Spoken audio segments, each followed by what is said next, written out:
ज़ैद बिन खालिद अल-जहनी से रवायत करते हैं कि एक शख्स उमैरा बिलाल ने रसूलुल्लाह सल्लल्लाहु अलैहि वसल्लम से पड़ी हुई चीज़ के बारे में दरियाफ्त किया।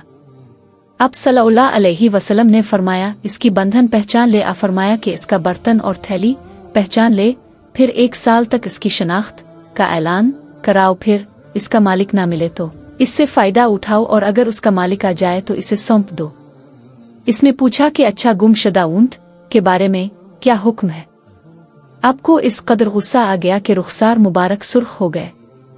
आरावी ने यह कहा कि आपका चेहरा सुर्ख हो गया।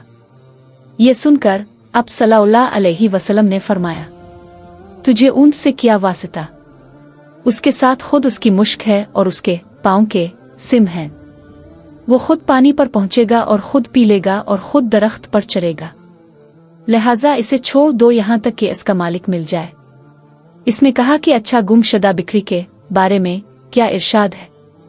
अब सल्लल्लाहु अलैहि वसल्लम ने फरमाया, वो तेरी है या तेरे भाई की, वरना बैलिए की ग़िज़ा